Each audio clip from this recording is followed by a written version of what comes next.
Hi, good morning to all. Welcome to our channel. Big Boss season 8. Big Boss season 8 almost അതിൻ്റെ പണിപ്പുരയിലാണ്.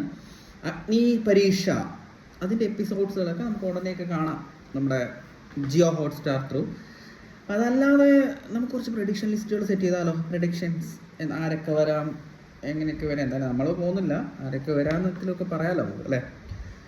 അപ്പോൾ prediction ലിസ്റ്റിൽ ഏറ്റവും relevant ആയിട്ട് നമുക്ക് പറയാൻ ഇപ്പം സോഷ്യൽ മീഡിയയിൽ ഒരു ഷമീർ തൊപ്പി വിഷു അല്ലേ ഏറ്റവും കൂടുതൽ പ്രശ്നമായിക്കൊണ്ടിരിക്കുന്നത്.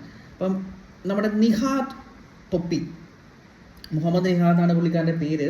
ആൾ ആക്ച്വലി ഓൺലൈൻ പരിപാടി, അതായത് സോഷ്യൽ മീഡിയ ക്രിയേറ്ററും കണ്ടൻറ് ക്രിയേറ്ററും അതുപോലെ പബ്ജി എന്ന് പറയുന്നത് അതിൻ്റെ സ്ട്രീമിംഗ് ഒക്കെ ചെയ്യുന്ന ഒരാളാണ്. അത്യാവശ്യം പൈസ ഉണ്ടാക്കുന്ന ഒരാളാണ്.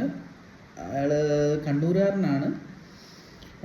ഇങ്ങനെ ഗെയിമിങ്ങും റാപ്പും കമൻട്രി വീഡിയോസൊക്കെ ചെയ്യുന്നതാണ്. 700,000 മുകളിൽ ഫോളോവേഴ്സൊക്കെ സബ്സ്ക്രൈബേഴ്സൊക്കെ ഉള്ള ഒരു വ്യക്തിയാണ്. അപ്പം ആളുടെ ഒരു എൻട്രി നമുക്ക് എക്സ്പെക്റ്റ് ചെയ്യാം ബിഗ് ബോസ് സീസൺ 8. പിന്നെ നമുക്ക് അനീഷ് രവി എന്ന് പറയുന്നത് അറിയാം, ഒരു ടെലിവിഷൻ എൻ്റർടൈൻമെൻറ്റിലൊക്കെ ഉള്ള ഒരാളാണ്, ടെലിവിഷൻ ആർട്ടിസ്റ്റാണ്.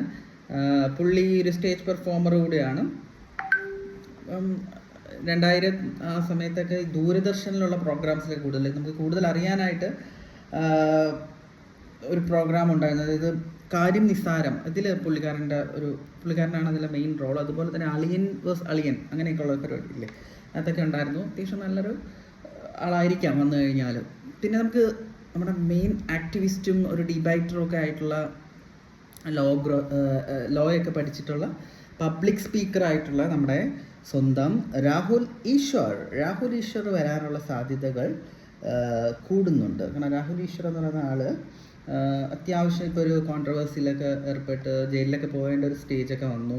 പുള്ളി ആലപ്പുഴക്കാരനാണ് കേട്ടോ. ഇപ്പം London school of economic and political science ആണ് ആളുടെ. ഇന്ത്യൻ ഇൻസ്റ്റിറ്റ്യൂട്ട് ഓഫ് മാനേജ്മെൻറ്റ് അഹമ്മദാബാദിൽ പഠിച്ചിറങ്ങിയാണ് ആൾ. കല്യാണം കഴിച്ചാണ് ദീപ എന്ന് പറയുന്ന, അവരും അത്യാവശ്യം ഫേമസ് ആണ് കേട്ടോ.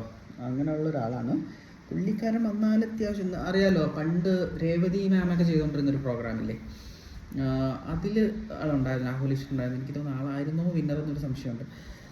അപ്പം രാഹുൽ ഈശ്വർ വരാനുള്ള സാധ്യതയുണ്ട്. പിന്നെ നമുക്ക് ഒരു ഇൻ്റർവ്യൂവർ ഉണ്ട്, ഒരു content creator, interviewer, digital media personality ആയിട്ടുള്ള മിസ്റ്റർ റോഹൻ ലോന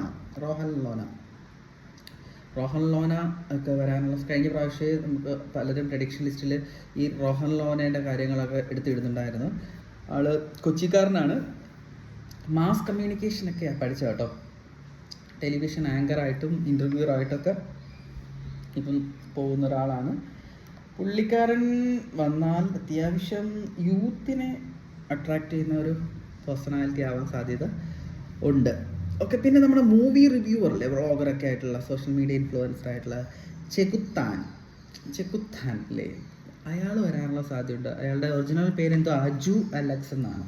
അജു അലക്സ് യൂട്യൂബറാണ്. അയാൾ ഓൺലൈൻ ക്രിട്ടിക്സ് ഒക്കെ ചെയ്യുന്ന ഒരു വ്യക്തിത്വമാണ്. അറിയാമല്ലോ, കുറച്ച് മുടിയൊക്കെ വളർത്തിയിട്ട് അങ്ങനെയുള്ള ഒരാളാണ്.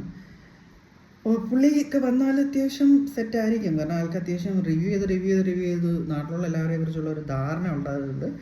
ബേബി പുള്ളി വരാൻ. പിന്നെ നമ്മുടെ ഗായത്രി സുരേഷ് ഇല്ലേ, ആക്ട്രസ്, മിസ് കേരളയാണ് കേട്ടോ, മിസ് കേരളയാണ്. എൻജിനീയറിങ് ഗ്രാജുവേറ്റൊക്കെയാണ് പുള്ളിക്കാരത്തി.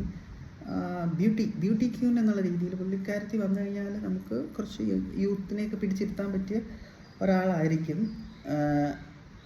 അറിയാലോ, ജംന പാരി എന്ന് പറയുന്നതാണ് പുള്ളിക്കാരത്തിയുടെ ഫസ്റ്റ് ഫിലിം. 2015 എന്തോ ഇറങ്ങിയത്. തൃശ്ശൂരുകാരിയാണ്. ആ തൃശ്ശൂർ സ്ലാങ്ങും കാര്യങ്ങളൊക്കെ വെച്ചിട്ട് അത്യാവശ്യം നല്ല രീതിയിലുള്ളൊരു പ്രസൻസ് ബിഗ് ബോസ് സീസൺ 8 കൊടുക്കാൻ പറ്റിയ ഒരാളാണ്. വരുമോ ഇല്ലയെന്ന് അറിയത്തില്ല, പക്ഷേ സെറ്റാണ് ആൾ വന്നാൽ. പിന്നെ നമുക്ക് മറ്റേ ടെക് യൂട്യൂബർ അല്ലേ, സഞ്ജു ടി എസ് എന്ന് അറിയപ്പെടുന്ന സഞ്ജു ടെക്കി വ്ളോഗ്സ് ഒക്കെ വഴി ചെയ്ത് സഞ്ജു ടെക്കി ആലപ്പുഴക്കാരനാണ്. പുള്ളിക്കും ഏകദേശം 1.6 മില്യണൊക്കെ ഫോളോവേഴ്സും കാര്യങ്ങളൊക്കെ ഉള്ളതാണ്. പുള്ളിക്കാരൻ വന്നാൽ ടെക്നോളജി കണ്ടൻറ്റ്, അതായത് ടെക്നോളജി റിലേറ്റഡ് ആയിട്ടുള്ള കോൺസെപ്റ്റ്സുകളൊക്കെ ആൾക്കാരിലേക്ക് എത്തിക്കാനൊക്കെ കുറച്ചുകൂടെയൊക്കെ സൂപ്പറായിരിക്കും.